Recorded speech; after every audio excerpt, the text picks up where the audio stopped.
Welcome to A Scrap Life, a podcast solely focused on the hustlers, grinders, operators, and business owners who live and breathe the scrap metal industry every day. We are the original recyclers. No suits required, just guts and hard work. Here is your host, Brett Eckhart. All right, I'm at the Scrap Expo down in Nashville with David Palvere of Genesis. I was telling Matan earlier I was able to con you guys into letting me come in and do a couple podcasts here, and I appreciate it, man. I'm assuming you were part of letting me make that happen. But really, I love talking to people in our industry. You know, I got the awesome opportunity to do one earlier with a fourth generation kid, right? I call him a kid. I guess I'm allowed now to say that word because he's 20 years younger than me, right?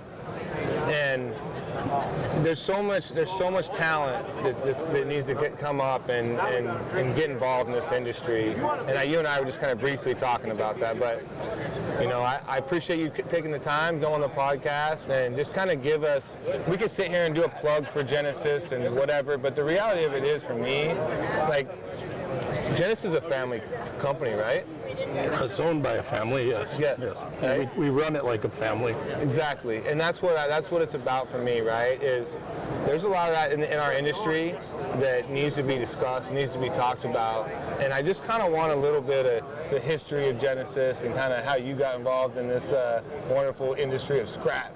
And give us a little bit of background, man. Sure, I can do that.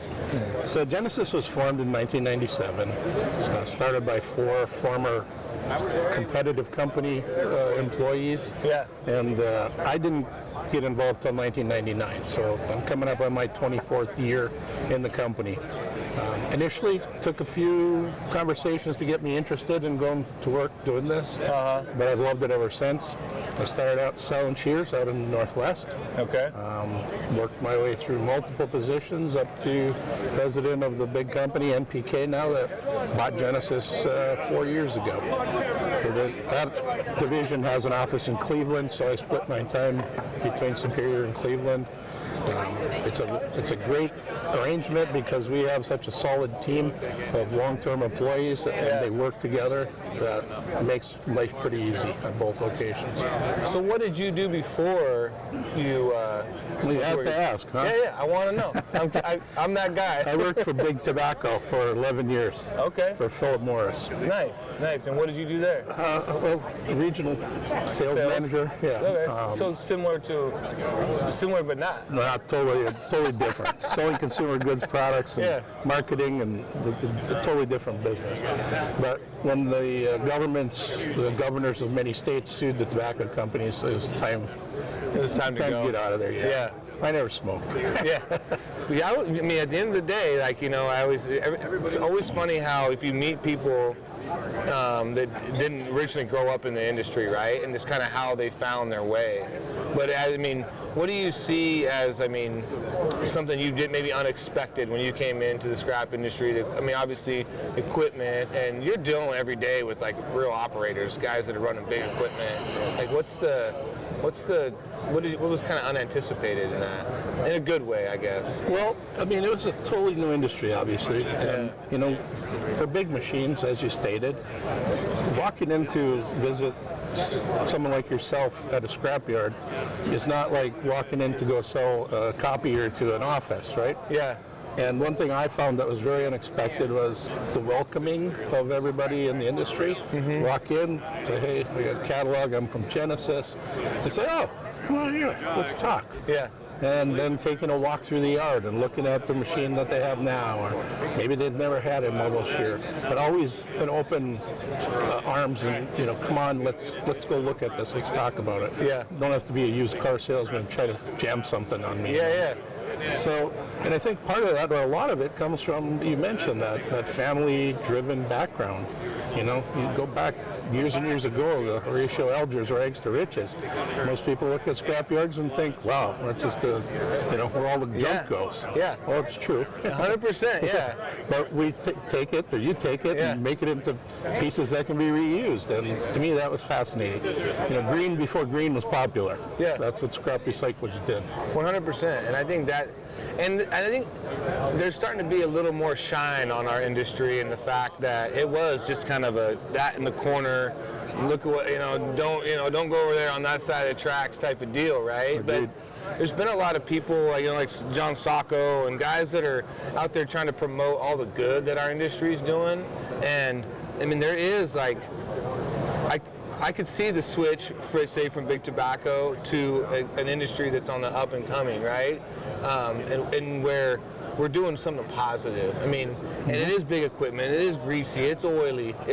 But it's something that has to be done. And I could see that that being a kind of a big positive for you, being like, yeah, this is good. Well, we're taking things. We're going to run out of raw materials on this planet someday, right? 100%. So we're reusing what we have. That's awesome to be reused. Works multiple times. Yeah. All the metallics, right? How many times can you recycle them? We don't know. We haven't figured out how many because it's a big number. 100%. So to me, that's awesome and great. And people, don't look at it always that way. Some subdivision wants to build houses next to a scrapyard, and they're mad about the dirty scrapyard. It's like, it's been here for 60 years. You built your house next to the yard, to the facility, not the other way around, exactly. Right? At the end of the day, you bought that piece of land because you probably thought it was going to be cheaper. Everybody wants to have it, but nobody wants it in their backyard. Yeah. It's like a landfill or something. What's that acronym they call it? It's like that NIMBY, or not in my backyard is what they use it, right? Yep. I mean, and the other thing too, I've noticed it, as the years have gone by, is,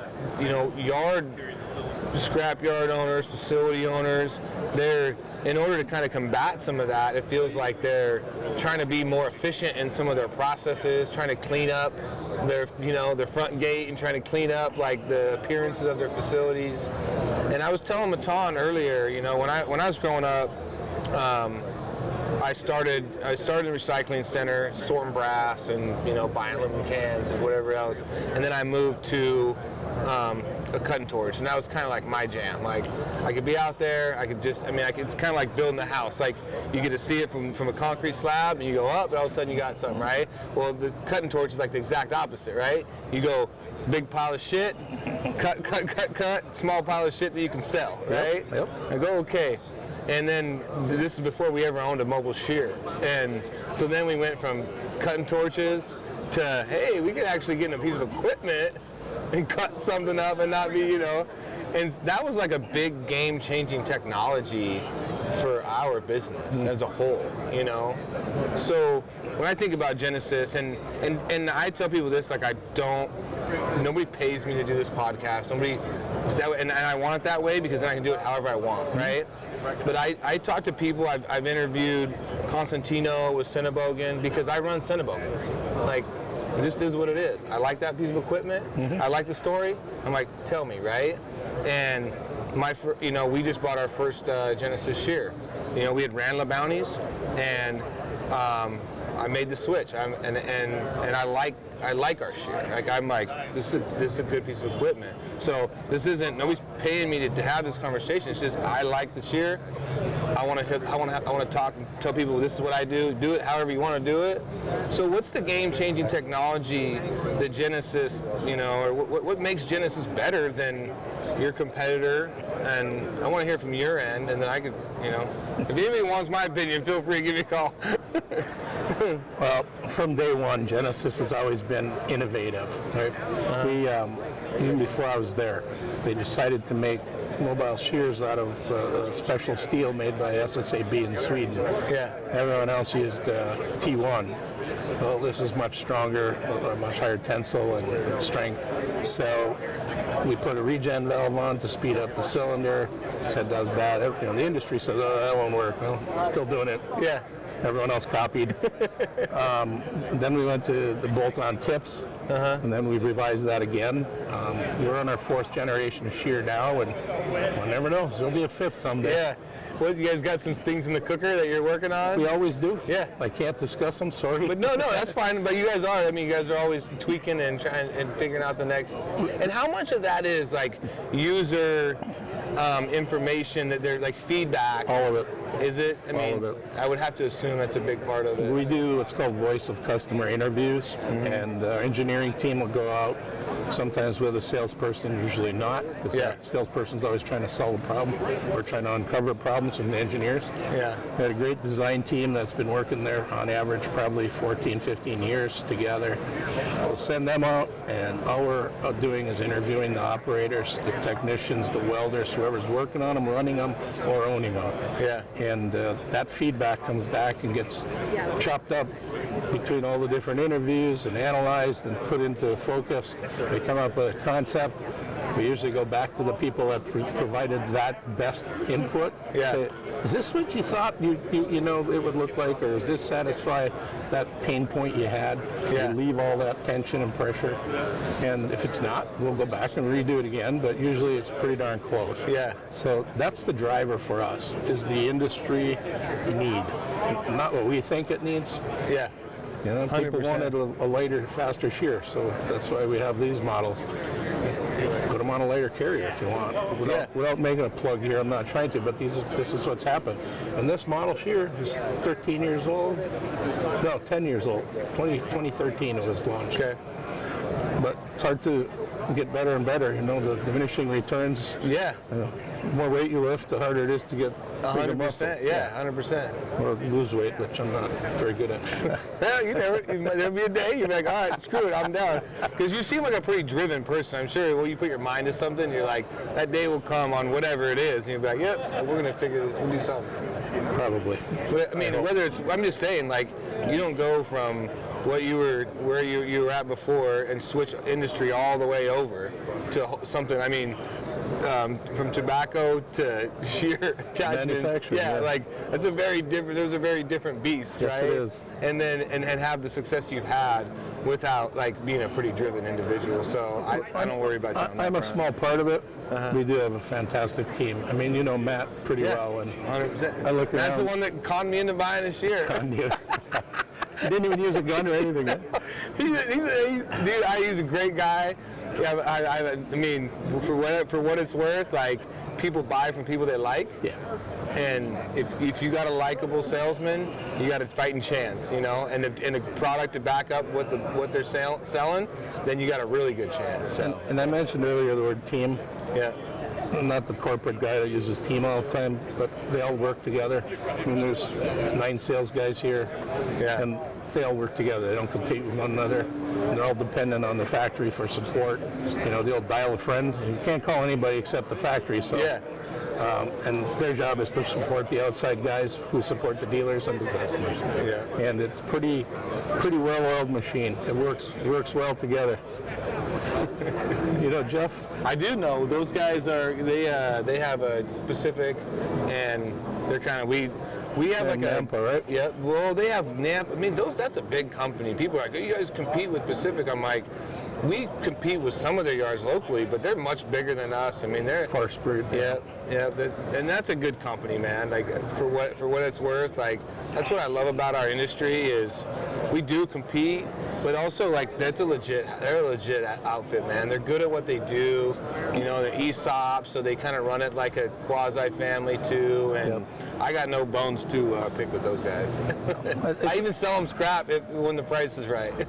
What's that term? Co-opetition? Yeah, exactly. Yeah, and it has to be that way, right? Like I think on the scrap end, like it has to be that way because we all make each other better. You know, like I truly believe that kind of steel sharpens steel.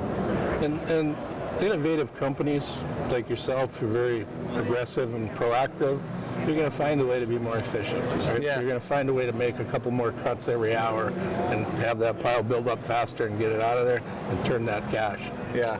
Sorry. You're fine. Yeah. And the people that don't do that, you know, if they're still using the old bum who lives under the bridge and cutting torches, you need one probably, maybe 2 depending on how big your yard is. Yeah. You don't need the 6 or 8 of them. Because you got to have that many so 2 or 3 show up. Yeah, exactly. If you remember. 100%. Yeah. I've been, Sometimes I was the only one out there cutting, you know, that's because I was the only one to show up because I was afraid my dad would whip my ass if I didn't show up. Had to be there. Yeah. That's the other side of the family part. Yeah, you're going to get whipped. So you have kids? I do have one son. Okay. No daughters.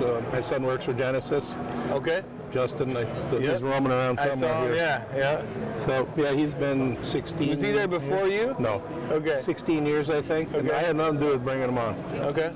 I'm very thankful he's with us because I wouldn't want to have to compete with him. But he was brought on by a former general manager, and I don't think it's a good idea because you're going to have to live up to a higher standard. Yeah. Because everyone thinks you got your job through nepotism. And he lived up to the standard and worked his way up to his position. You know, I told my son, I coached my son's club basketball team, and I coached his football team, and I'm actually, I practiced yesterday, had another practice Thursday, and game on Saturday. And he's like, Dad, you're kind of hard on me. I'm like, absolutely. I go, I expect more out of you than I do out of anybody else because that's how my dad was on me, right? And the older once I had my own kid, I realized why he was. It wasn't that he didn't love me, or it wasn't that he was hard on me because he expected a lot because he knew I was capable of a lot, right? Yep. And so it was just like his way of kind of pushing me, you know. And then now I'm so thankful. Like as you get older, I'm like, man, I'm so happy I had a dad that gave a shit, B, one that pushed me harder than, you know. And my dad never coached me in sports or anything, but I worked around him all the time. Yep. And taught you a lot of valuable lessons. My dad couldn't coach me because he had to work. Luckily, you know, I've got to a position where I've got a good enough crew that I can coach and work, right? But if it wasn't for him, like none of this would be possible, you know, for me, because he made me who I am, like by just pushing me, you know, and making me accountable. We had never met before today, but I think somehow you're a pretty industrious, aggressive guy anyway. I don't know if that came from your dad pushing you or not, but you would have found a way to make it. I would have tried, yeah. I was telling you earlier, I'm that guy where they say it's hot. I'm like, how hot? Yeah. You know? Let's see. Well, man, I just want to say thank you. I mean, it was great to sit down and talk to you. You got a great team. I mean, I said, I'll end it on this. I'm a machinery junkie, like I'm an equipment junkie. But I'm not like a detail, like pressures type of steel, like whatever, like it's just not, that's not my style. But when I look at a piece of equipment, I can imagine it in my yard and I can say, oh, what kind of efficiencies can this give me in my business, right? Like that's how I look at equipment versus say like my dad who would look at it and say, okay, what's the pressure on that? What's it weight? What's it cost? Parts per pound? Like he would go through all the details. But when I look at the equipment, I look at it and say, what kind of efficiencies can it bring to my yard? And then who can I deal with that I want to deal with? Because I just want to deal with people that I enjoy doing business with. And so, if I may say one more thing before you close out. No, the floor is yours. Any piece of equipment, anything in this building, sooner or later is going to have a problem. Yep. And when that occurs, you'll know if you made the right choice and bought the right product. 1,000%. It isn't the day you sign the paper. Yeah. It isn't the last $5 that you negotiated a savings. Yeah. It's who's behind it, how do they take care of you and it, and get you back up and running. And that's not a plug for yourself. No. That's a plug for whoever's walking around this show, whoever listens to this podcast after the show, and you're going to make a hard decision on where to invest your money. What piece of equipment do you think could fit in your yard? And then dig and say, who's going to support that piece of equipment and what are they going to do with it? And often the best are industry references, competitors or friends that you have in the industry. Yeah. What's your experience with whatever? You know, this isn't a plug just for us. But that's how they'll tell you how they were taken care of or were not taken care of. Yeah. And it's a good reference point. And going back to the Pacific guys, we can end on this too, is Pacific has bought a fair amount of shares from you guys, and they're a much bigger company than me. So when I see those guys continuing to go back to the well, I'm like, there must be something about the well that has good, right? And so that just is. And if you're out paying attention to what's going on, who's doing what, just look around, see what people are doing, see what they're operating, you know. And that's why I do this podcast. Is like, this is what I'm using, this is what I'm doing. Do it however you want. This is one guy's way of doing shit. Yep, I appreciate it. Thank you, Brett. Thank you, David. Appreciate you, man. Thanks.